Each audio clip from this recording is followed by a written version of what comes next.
Hello everyone. तो blackbuck के Q3 के रिजल्ट्स आए हैं। कौन कॉल आज इवनिंग में है कंपनी का, बट उसको डिटेल में डिस्कस करेंगे क्योंकि बहुत सारी चीज़ों पे क्लैरिटी चाहिए मैनेजमेंट से कि क्या वो आगे का आउटलुक देते हैं, तो उसको डिटेल में समझेंगे। अभी फोकस करेंगे कि जो नंबर्स आए हैं इनके, जो रिजल्ट इन्होंने रिपोर्ट किया है उसमें क्या चीज़ें अच्छी हैं, क्या खराब है, आगे का आउटलुक कैसा लग रहा है कंपनी का, रेट ऑफ चेंज जो है वो कहाँ पे पॉजिटिव है, कहाँ पे नेगेटिव है, ये सारी चीज़ें अच्छे से समझेंगे एंड बिजनेस का आगे का आउटलुक डिस्कस करेंगे। अभी ब्लैकबक का बिजनेस मॉडल हमने पहले भी समझा है कि इसको लॉजिस्टिक इंडस्ट्री के अंदर जरूर ये कंपनी ऑपरेट करती है, लेकिन इसको हमको एक प्लेटफॉर्म बिजनेस की तरह देखना है। जैसे हम एंजल वन की बात करते हैं, जैगल की बात करते हैं, यात्रा ऑनलाइन हो गया, ग्रो हो गया, उस तरीके का एक प्लेटफॉर्म ड्रिवन बिजनेस मॉडल है इनका। मतलब एक ऐप इन्होंने बना दिया। अब स्टार्टिंग में ऑफकोर्स आपको कॉस्ट ज्यादा लगता है, जो कॉस्ट ऑफ एक्विजिशन है कस्टमर्स को लाने का, वो आपका ज्यादा होता है इनिशियल ईयर्स में। इसको भी आप देखोगे तो पहले के सालों में कंपनी लॉस में थी। लास्ट 1-1.5 साल से फिर क्योंकि स्ट्रॉन्ग ऑपरेटिंग लिवरेज मिलना इनको स्टार्ट हुआ है, तो हर एक क्वार्टर में हम देख रहे हैं EBITDA लेवल पे, पैट के लेवल पे बहुत अच्छा इंप्रूवमेंट है कंपनी का। ये अगर आप इनके ऑफरिंग्स वगैरह देखोगे ना, तो जो आपके ट्रक ऑपरेटर्स होते हैं इंडिया में, स्मॉल ट्रक ऑपरेटर्स, उनको ये टारगेट करते हैं। स्मॉल ट्रक ऑपरेटर यानी कि जिसके पास 5 या 5 से कम ट्रक हैं।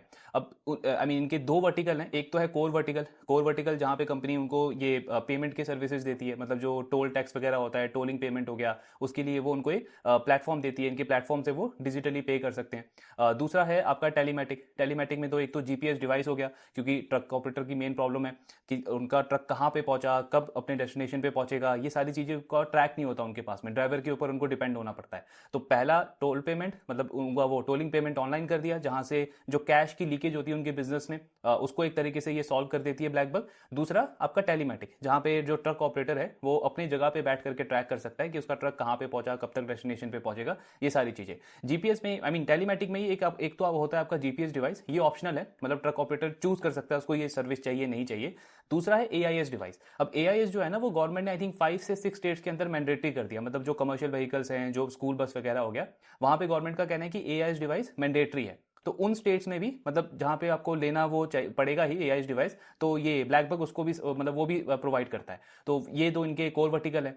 फिर इनका एक ग्रोथ वर्टिकल है। ग्रोथ वर्टिकल में कंपनी का सबसे पहला बिजनेस है क्लासिफाइड। अब क्लासिफाइड क्या है, तो जैसे आप वो OLX वगैरह का ऐप देखते हो ना, जैसे बायर और सेलर को वो मिलाते हैं, तो काइंड ऑफ वैसा ही है। उस ऐप के अंदर क्या होता है, सब्सक्रिप्शन बेस इनको इनकम आता है ब्लैकबक को। तो जैसे ट्रकर्स हैं वो इनका सब्सक्रिप्शन परचेज करते हैं, और जो शिपर्स हैं, शिपर्स मतलब जो कॉर्पोरेट्स हो गए, कंपनीज हो गई, जिनको अपना ये लॉजिस्टिक की सर्विस चाहिए, जिनको ऑर्डर यहाँ से वहाँ एक स्टेट से दूसरे स्टेट में पहुंचाना है, तो वो इनका सब्सक्रिप्शन परचेज करते हैं और ब्लैकबक उनको कनेक्ट करता है उस ऐप के अंदर। अब ब्लैकबक का इनकम इसमें आता है सब्सक्रिप्शन बेस, लेकिन इसमें ब्लैकबक का कोई अकाउंटेबिलिटी नहीं है। अकाउंटेबिलिटी इन द सेंस की जैसे डीलिंग जो है वो ट्रकर और शिपर के बीच में हो रही है, तो ब्लैकबक उसमें कुछ भी ये रिस्पॉन्सिबिलिटी नहीं ले रहा कि वो ऑर्डर टाइमली एग्जीक्यूट होगा या जो जो डील उसमें रखी गई है वो पूरा फुलफिल होगा। उनका काम है सिर्फ उस प्लेटफॉर्म के ऊपर उनको मिलाना शिपर को ट्रकर से, सिर्फ इस तरीके का, और उनका सब्सक्रिप्शन इनकम आता है। फिर ग्रोथ वर्टिकल में एक और इनका बिजनेस है व्हीकल फाइनेंसिंग का। व्हीकल फाइनेंसिंग मतलब जैसे आप ये ट्रकर्स को देखोगे तो बैंक्स NBFC इनको इजीली लोन देती नहीं है, तो ब्लैकबक इनके लिए लोन ओरिजिनेशन का काम करता है, यानी बैंक NBFC के साथ में टाई अप करके लोन इनको दिलवाता है, तो उससे इनको फी इनकम आती है। और तीसरा ग्रोथ वर्टिकल के अंदर ही इनका बिजनेस है सुपर लोड का। अब इस सुपर लोड को लेकर ही सारी चर्चा है, सारा आप देखोगे मार्केट भी काफी क्यूरियस है इस बिजनेस को लेकर के। तो सुपर लोड में क्या है, जो क्लासिफाइड है ना, उसका बिल्कुल अपोजिट मॉडल। सुपर लोड में कंपनी क्या करती है, मतलब इनके पास में वो प्लेटफॉर्म तो है। सुपर लोड में कंपनी का कहना है कि शिपर जो है, यानी कि जो ऑर्डर दे रहा है, जो लॉजिस्टिक जिसकी सर्विस जिसको चाहिए, ब्लैकबक उसका एक तरीके से पूरे ऑर्डर का ना अकाउंटेबिलिटी लेता है कि उनके गोडाउन से लेकर के जहां भी एंड डेस्टिनेशन पे वो ऑर्डर पहुंचाना है, ये पूरा ब्लैकबक खुद मैनेज करता है। और इसका पूरे ट्रांजैक्शन का एक वो ब्रोकिंग फी लेता है, 6% 5% के बीच में उनका फी इनकम होता है। कमीशन बोल लो आप, ये ब्रोकरेज बोल लो। मतलब जो ट्रकिंग इंडस्ट्री में हम ये ऑफलाइन देखते हैं ना, जो ब्रोकर्स होते हैं, अलग अलग ट्रकर के साथ में इनका डीलिंग होता है, कंपनीज के साथ में डीलिंग होता है, और बीच में वो कमीशन खाते हैं, तो उसी मॉडल को ब्लैकबक जो है वो ऑनलाइन लेकर आया ये सुपर लोड मॉडल में। अभी सुपर लोड मॉडल ना इन्होंने स्टार्टिंग में भी किया था, जब ये कंपनी स्टार्ट हुई थी 2015-16 के आसपास, लेकिन तब सबसे बड़ा प्रॉब्लम इनको ये आया था कि मतलब डिमांड तो थी, शिपर्स तो आ रहे थे इनके प्लेटफॉर्म पे, डिजिटल सर्विस तो चाहिए, पूरा इंडिया डिजिटल हो रहा था, लेकिन जो आपके सप्लाई साइड है, जो आपके ट्रकर्स हैं, वो इनके प्लेटफॉर्म पे नहीं थे। क्योंकि आई मीन इतनी अनऑर्गेनाइज इंडस्ट्री है ये ट्रकिंग इंडस्ट्री, आपका ये ट्रक ऑपरेटर वाला, कि उनको कुछ ऐसा एक्स्ट्रा बेनिफिट नहीं था उस टाइम पे कि वो इनके प्लेटफॉर्म पे जाए। ऑलरेडी उनका ब्रोकर के साथ में नेटवर्क बना हुआ है। आई मीन हर एक जगह पे आप देखोगे तो काफी सारे लोकल ब्रोकर्स होते हैं उनको कैटर करने के लिए, तो ट्रकर को कुछ एक्स्ट्रा नहीं मिल रहा था इनके प्लेटफॉर्म पे जाने के लिए, और वहीं पे ब्लैकबक ने अपना मॉडल चेंज किया, मतलब डिमांड को लाने के बजाय इन्होंने फोकस किया शिपर सप्लाई साइड के ऊपर, ये ट्रकर्स के ऊपर। तो और फिर इन्होंने तभी ये अपना टोलिंग पेमेंट वाला सर्विस हो गया, आपका टेलीमेटिक सर्विस हो गया, ये सारी सर्विसेज इन्होंने लॉन्च किए ताकि पहले सप्लाई साइड को स्ट्रॉन्ग किया जाए। और आज आप देखोगे तो इस इंडस्ट्री में मार्केट लीडर है, मतलब 70% का मार्केट शेयर है इनका ट्रकर वाली इंडस्ट्री के अंदर। यानी जो भी आपके ये ट्रक ऑपरेटर्स वगैरह हैं उसमें से 70% इनका कोई ना कोई सर्विस यूज करता है, चाहे पेमेंट का सर्विस यूज करे, टेलीमेटिक का सर्विस यूज करे। और अब मैनेजमेंट इसीलिए कॉन्फिडेंट है अपने ये सुपर लोड वाले बिजनेस को लेकर के, क्योंकि सप्लाई साइड आ गई है और डिमांड तो पहले भी थी, 10 साल पहले भी थी, अब इन्होंने सप्लाई साइड स्ट्रॉन्ग कर लिया। तो अब कंपनी इसको मतलब एक्सपैंड करने के ऊपर फोकस कर रही है। तो ये ओवरऑल इनका बिजनेस मॉडल है और अभी तक कंपनी का क्या फोकस है ये हमने डिस्कस किया है। अब इनके एक बार नंबर्स देख लेते हैं कि इस क्वार्टर के नंबर्स इन्होंने कैसे रिपोर्ट करे हैं। तो सबसे पहले तो कंपनी के जो कुछ मेन मैट्रिक्स हैं, जैसे आप ये ट्रक ऑपरेटर देखोगे तो मंथली ट्रांजैक्टिंग ट्रक ऑपरेटर कितने हैं, 13% से ग्रो किया है ये। इसमें क्यू ऑन क्यू भी ग्रोथ देखने को मिली है, वाई वाई भी ग्रोथ देखने को मिली है, यानी कि नंबर ऑफ यूजर्स आपके प्लेटफॉर्म पे कितने तेजी से ग्रो करें हैं, तो इसमें ग्रोथ अच्छी है। फिर आप देखोगे ऐसे यूजर्स जो एटलीस्ट इनके 2 सर्विसेज यूज कर रहे हैं, ये आपको क्या दिखा रहा है कि प्रोडक्ट पेनेट्रेशन कितना हो चुका है और आगे का स्कोप कितना है। तो यहां पे हम देखते हैं कि टोटल यूजर जितने हैं ना उसका लगभग सिर्फ 50% ऐसे यूजर्स हैं जो ब्लैकबक के अभी 2 सर्विसेज यूज कर रहे हैं। तो इसका मतलब क्या हुआ कि अभी भी 50% प्रोडक्ट पेनिट्रेशन बाकी है कंपनी का, यानी कि जैसे जैसे ये जो यूजर्स हैं ये इनके एक से ज्यादा सर्विसेज यूज करना स्टार्ट करेंगे, अभी कोई मान लो टेलीमेटिक का सर्विस ले रहा है या फिर पेमेंट सर्विस यूज कर रहा है, वो आगे चल के जब 1 से 2 सर्विस की तरफ जाएगा तो इंक्रीमेंटल कॉस्ट उसमें नहीं लगेगा, क्योंकि कस्टमर को ऑनबोर्ड करने का जो कॉस्ट था मेरा, कॉस्ट ऑफ एक्विजिशन, वो तो मैं ऑलरेडी स्पेंड कर चुका हूं। अब ये कस्टमर जैसे मेरा एक और प्रोडक्ट यूज करना स्टार्ट करेगा ना तो उसका इंक्रीमेंटल रेवेन्यू सीधे मेरे प्रॉफिट में ऐड होगा, मेरा ऑपरेटिंग लेवरेज मेरे को यहीं से मिलेगा। यही सारा एडवांटेज है आपके ये ब्रोकिंग जो बिजनेसेस आप देखते हो, ग्रो वगैरह, एंजल वन वगैरह, उनके अंदर यही एडवांटेज है। कस्टमर को ले आए हैं वो, अब जैसे जैसे कस्टमर उनका ब्रोकिंग से कोई और सर्विस यूज करता है कंपनी को एक्स्ट्रा रेवेन्यू आता जाता है। तो ऑपरेटिंग लेवरेज का स्कोप काफी तगड़ा है इस कंपनी के पास में।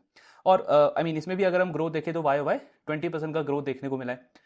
फिर ग्रॉस ट्रांजैक्शन वैल्यू, यानी कि पेमेंट टर्म्स में कितनी ग्रोथ रही है कंपनी की, वैल्यू ग्रोथ कितनी रही है इस क्वार्टर के अंदर, तो उसमें भी 23% की ग्रोथ देखने को मिली है। ये थोड़ा सा स्लो है, मतलब आप इसको पहले के क्वार्टर्स में देखोगे तो ये 28-30% के रेंज में ग्रो करता था, बट ये थोड़ा सा स्लो है।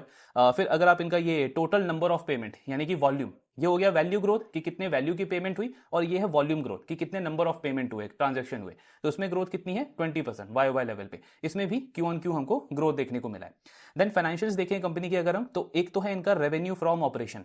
रेवेन्यू फ्रॉम ऑपरेशन में क्या आ गया आपका, core business plus growth businesses. Core business हमने समझ लिया, पेमेंट वाला, टोल पेमेंट वाला जो इनका बिजनेस है जहां से इनको फी इनकम आता है। दूसरा है टेलीमेटिक, जहां पे जीपीएस डिवाइस बेचते हैं, एआईएस डिवाइस बेचते हैं, वहां से इनको रेवेन्यू आता है। तो रेवेन्यू फ्रॉम ऑपरेशन में कितना ग्रोथ है 51% का। ये थोड़ा सा आप बोल सकते हो स्लो है, पहले के क्वार्टर में 55-60% से रहता था, अभी इस क्वार्टर में 51% का ग्रोथ है, बट अभी भी बहुत हेल्दी ग्रोथ है। और फिर आता है आपका नेट रेवेन्यू। अब हमें जो एज एन इन्वेस्टर देखना है ना वो नेट रेवेन्यू को देखना है, ये रेवेन्यू फ्रॉम ऑपरेशन को नहीं देखना। क्यों नहीं देखना है, क्योंकि जैसे हम वो जैगल को डिस्कस करते हैं ना, उनका वो प्रोपेल वाला जो प्लेटफॉर्म है जिसमें कंपनी वो वाउचर वगैरह लेकर के आती है अमेजॉन और बाकी सारे ई कॉमर्स से, और वो अपने कॉर्पोरेट्स को वो सेल करते हैं। तो वो जो ग्रॉस वैल्यू है ना वो कंपनी अपने रेवेन्यू में ऐड करती है, लेकिन वो एक्चुअली में उसका इनकम नहीं है, जैगल का वो इनकम नहीं है। जैगल का इनकम क्या है, बीच का कमीशन।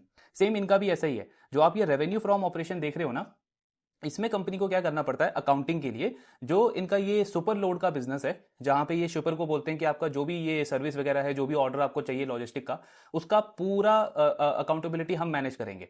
तो ये इसमें रेवेन्यू फ्रॉम ऑपरेशन में कंपनी क्या करती है कि वो लॉजिस्टिक, आई मीन वो जो पूरा डील है वो डील की वैल्यू ये इसमें ऐड कर देते हैं। मतलब ये एक तरीके से ग्रॉस रेवेन्यू है, क्योंकि वो एग्जैक्ट इनकम नहीं है इसका ब्लैकबक का। इनका इनकम क्या है, जो बीच का कमीशन मिलेगा। एग्जांपल के लिए मान लो अगर पूरा वो डील हो रहा है इनका शिपर के साथ में 1 लाख रुपीस में, तो इसमें ब्लैकबक ना पूरा वो 1 लाख ऐड कर देता है, जबकि वो एक्चुअल रेवेन्यू नहीं है। एक्चुअल रेवेन्यू है इनका कमीशन, जो भी 5% 6% मिलेगा। तो रेवेन्यू फ्रॉम ऑपरेशन हमको नहीं देखना, क्योंकि आप सिंपल सा पॉइंट समझो, अब किसी क्वार्टर में कंपनी को ज्यादा ऑर्डर मिल गए, मतलब वो जो ट्रांजैक्शन है वो ज्यादा हो गया, लेकिन उसमें कमीशन कम है कंपनी का, किसी में 4% है, किसी में 3% है, पहले के क्वार्टर्स में 5-6% होता था। तो आपको दिखेगा रेवेन्यू फ्रॉम ऑपरेशन तो अच्छे रेट से ग्रो कर रहा है, लेकिन कमीशन कम है, यानी कि रियलाइजेशन कम हुआ है कंपनी का, तो आपको दिखेगा नेट रेवेन्यू में ग्रोथ उतनी नहीं है। तो वही हमको जो फोकस करना है ना वो नेट रेवेन्यू पे करना है, रेवेन्यू फ्रॉम ऑपरेशन पे नहीं करना है। तो नेट रेवेन्यू अगर आप इस कंपनी का देखोगे, इसमें 34% के आसपास की ग्रोथ है, अच्छी ग्रोथ है। लेकिन यहां पे भी एक चीज हमको दिखती है, पहले के क्वार्टर से ना थोड़ा सा ग्रोथ इसमें हमको स्लो होता हुआ दिखा है, और ये मेनली ग्रोथ बिजनेसेस में नहीं है, मतलब कि सुपर लोड वाला बिजनेस इनका अच्छा कर रहा है। तो ऐसा नहीं है कि सुपर लोड बिजनेस में कंपनी को कमीशन कम मिल रहा है या फिर कुछ डील वगैरह कम आ रही है, वो चीज नहीं है, क्योंकि ग्रोथ बिजनेस का ग्रोथ अच्छा है। लेकिन जो कोर बिजनेसेस है ना इनका, पेमेंट और टेलीमेटिक्स, इसमें थोड़ा सा स्लो, मतलब ग्रोथ रेट थोड़ा सा स्लो होता हुआ दिखा है। पहले के क्वार्टर्स में ये 40%, मोर देन 40% से ग्रो करता था, अब ये थोड़ा सा स्लो होकर के 30% के आसपास आ गया। तो इस तरीके की चीज है। नेट रेवेन्यू में कितनी ग्रोथ है? 34% की। फिर कंट्रीब्यूशन, आप इनका मार्जिन देखोगे तो वाई वाई जरूर कम हुआ है, लेकिन क्वार्टर ऑन क्वार्टर इसमें इंप्रूवमेंट देखने को मिला है, तो यहां पे भी अच्छी चीज है। देन कंपनी का एडजस्टेड इबिट्टा अगर हम देखें तो इसमें 51% की ग्रोथ है। एडजस्टेड इबिट्टा का मतलब क्या है कि जो ये ईसॉप वगैरह देते हैं अपने एम्प्लॉयज को, उसको एडजस्ट करके, और इस क्वार्टर में वो जो एक एडिशनल एम्प्लॉय एक्सपेंस आया है जो आपके ये लेबर कोड चेंज हुए उसकी वजह से, उसको एडजस्ट करके, मतलब वो कैश आउटफ्लो नहीं हुआ है, मेरा कोर बिजनेस का जो प्रॉफिट है उसको मैं काउंट कर रहा हूं। तो उसमें कितनी ग्रोथ है? 51% की। ऑपरेटिंग लेवरेज मिला है? बिल्कुल मिला है, क्योंकि रेवेन्यू की ग्रोथ है 34% और इबिट्टा मेरा ग्रो किया है 51% से। और जो मेरा इबिट्टा है, मतलब वो सारे ईसॉप एक्सपेंस को हटा करके, उसमें मेरी ग्रोथ है 50% की। और प्रॉफिट वगैरह आप देखोगे तो इसमें तो मतलब लॉस से प्रॉफिट में आई है। लास्ट ईयर कंपनी का Q3 में लॉस था, इस बार हमको पैट कंपनी का पॉजिटिव देखने को मिला है। तो ये ओवरऑल नंबर्स हैं ब्लैकबक के। नंबर्स कैसे हैं ओवरऑल? मैं बोलूंगा कि गुड से एवरेज काइंड ऑफ नंबर्स हैं। ऐसा क्यों? क्योंकि ग्रोथ वगैरह ठीक है, लेकिन प्रॉफिटेबिलिटी पे अगर आप एक चीज ऑब्जर्व करोगे ना, तो कंपनी का जो ऑपरेटिंग लेवरेज है वो धीरे धीरे कम होता जा रहा है। मतलब पहले के क्वार्टर्स में आप देखोगे इनका जो नेट रेवेन्यू है, रेवेन्यू फ्रॉम ऑपरेशन अगेन नहीं देखना है, वो गलत मेट्रिक है। अगर आप देख रहे हो वो 50-55% है, तो वो एक्चुअल रेवेन्यू नहीं है। आप इसको ऐसे समझो, यात्रा ऑनलाइन का जो हमने बिजनेस मॉडल डिस्कस किया था कि उनके प्लेटफॉर्म पे आप अज्यूम करो कि मैं कोई टिकट बुकिंग कर रहा हूं और 10,000 की मैंने टिकट बुक करी। अब यात्रा ऑनलाइन क्या करेगा ना, अपने ग्रॉस रेवेन्यू में ये 10,000 दिखाएगा, लेकिन ये एक्चुअल रेवेन्यू नहीं है। एक्चुअल रेवेन्यू है उसको, जो उसको कमीशन मिलेगा एयरलाइन कंपनी से, तो वो है उसका एक्चुअल रेवेन्यू। सेम ये ब्लैकबक के साथ में भी है। तो हमको फोकस हमेशा नेट रेवेन्यू पे करना है। तो नेट रेवेन्यू का ग्रोथ जो पहले 40%, मोर देन 40% होता था, वो अब 33-34% हुआ है। तो वो ग्रोथ थोड़ा सा स्लो है।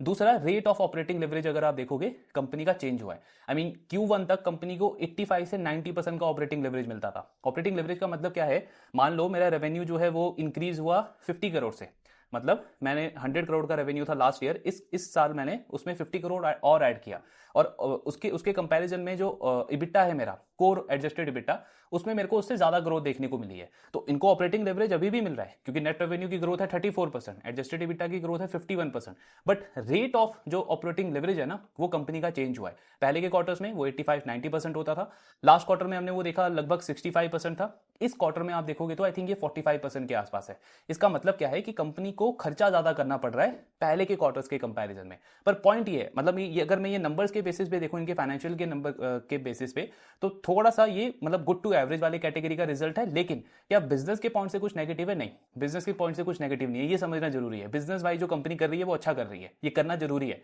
तो जैसे हमने लास्ट कॉल में डिस्कस किया था, इनकी मैनेजमेंट ने क्या बोला कि अगला 6 to 9 मंथ जो है ना हमारा, उसमें हम सुपर एक्सपेंशन मोड में जा रहे हैं। ये वर्ड उन्होंने यूज किया था, सुपर एक्सपेंशन मोड के अंदर हम जा रहे हैं अपने सुपर लोड वाले बिजनेस को लेकर के। तो जो उनका सुपर लोड का बिजनेस है वो अभी सिर्फ 4 हब्स के अंदर था इंडिया में। अगर आप हब का मतलब क्या होगा? जहां पे आपके ट्रकर और जो शिपर हैं दोनों अवेलेबल होते हैं।